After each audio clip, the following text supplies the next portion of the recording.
Hi guys, good morning and welcome to another episode of MoneyGarden. So today it's Wednesday and W stands for women. And this is a very interesting topic, certainly very close to my heart. So before I get into today specifically what we're going to talk about, I just want to share a story with you guys. Well, it's really not so much a story, more than just a realization and a discovery on my part. I have always been very interested in women's empowerment and women's advancement and women's goals and dreams and how do we move forward in the world.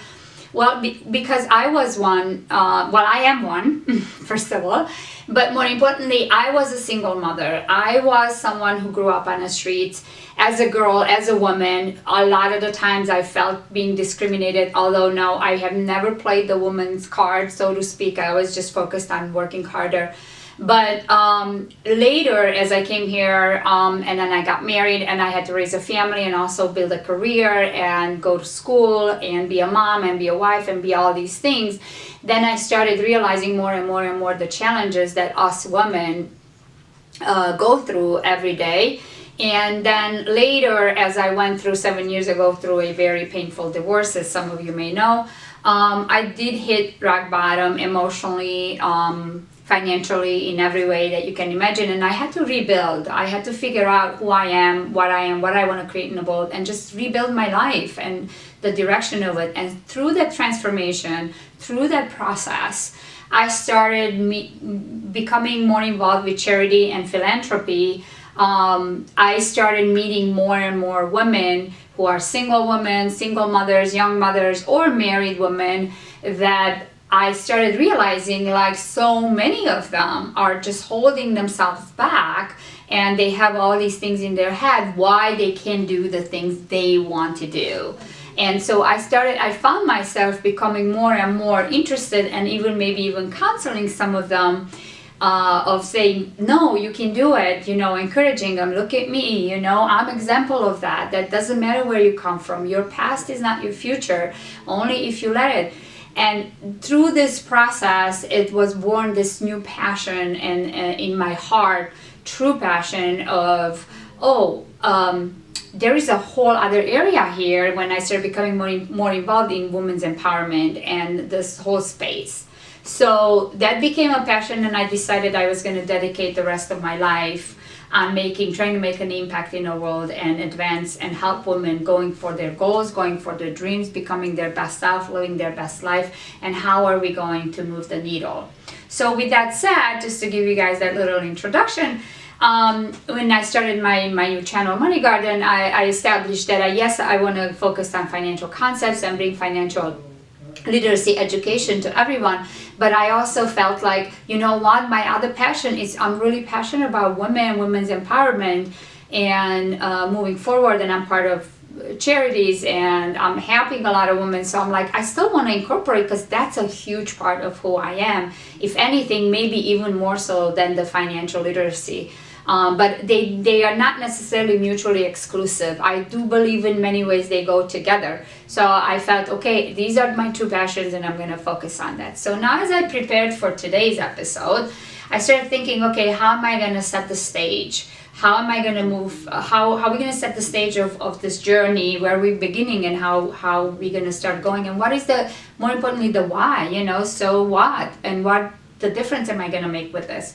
And I started doing a little bit more research on women's empowerment, and whoa, did I find like these whole new realizations. And so this thing is a monster. Let me just start by saying it's a monster. There's so many aspects and so many areas to women's empowerment, and the reason why we're not doing as well, even though there's so many women's empowerment groups out there, even though there's so many books written, even though you go on TED Talk, you see a lot of women give speeches. I mean, there's a whole movement, yet somehow, we're still holding very small percentage in the business world, in C-suite levels, at corporations, in general in the world, as voices, or voicing our voices as women. And then I started taking a step back and asking the bigger question.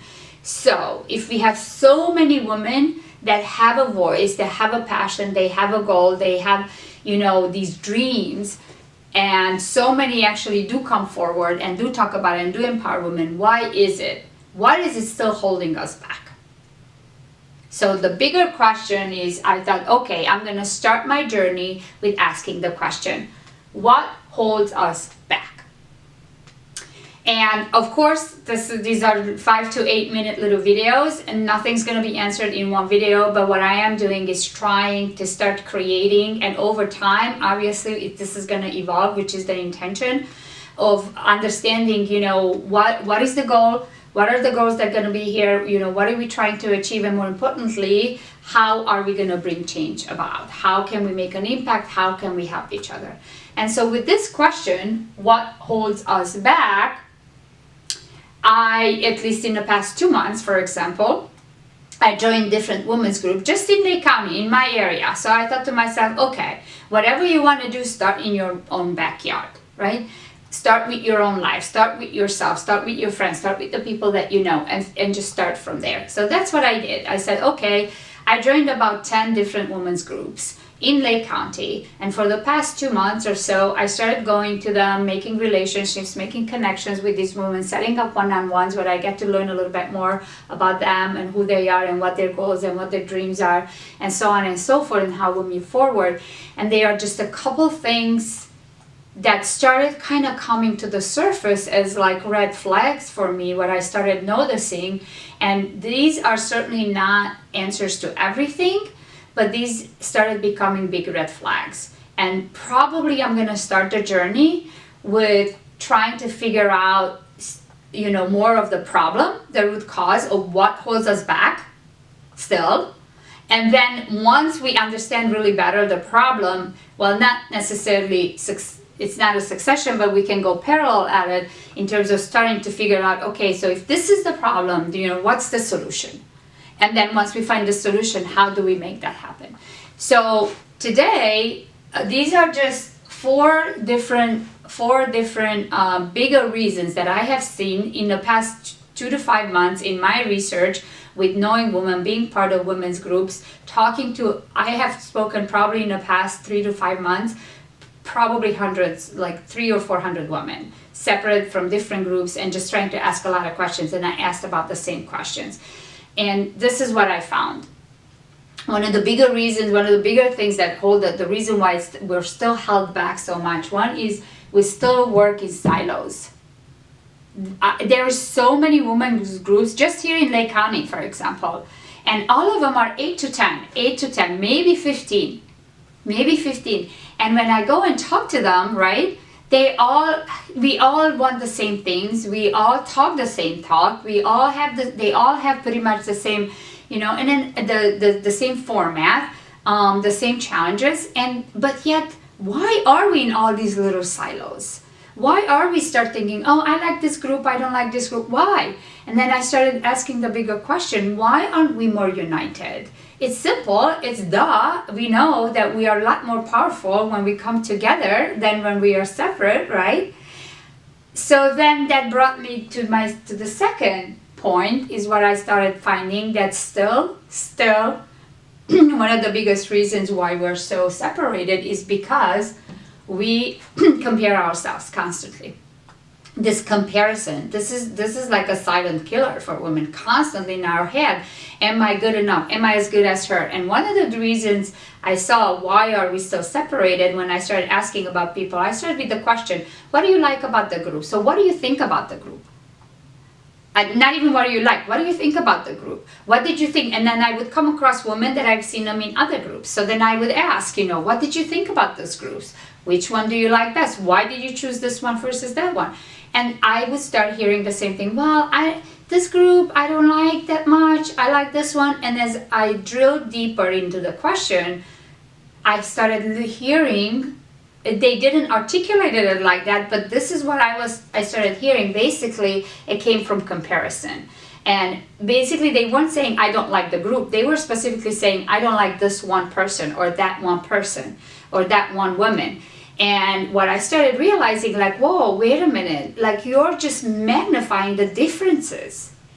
We're magnifying the differences. That why are we so different when the similarities are so much bigger?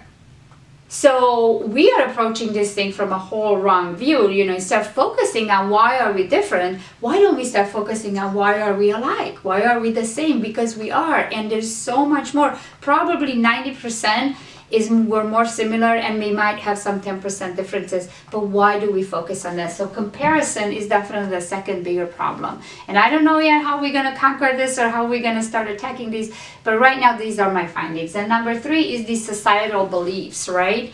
And then this is nothing new. You guys heard it before, is women come and they start talking about every single time when we start freestyle talking, it's like, oh, her hair is better, or I'm not skinny enough, I'm not pretty enough, my clothes are not good enough, because society somehow, tells us that this is how we're supposed to look like, this is how we're supposed to be, this is how we're supposed to look, and only then we will be perfect, which we all know doesn't exist, guys. There's no such a thing, perfection, and we shouldn't aspire to be perfect. We shouldn't.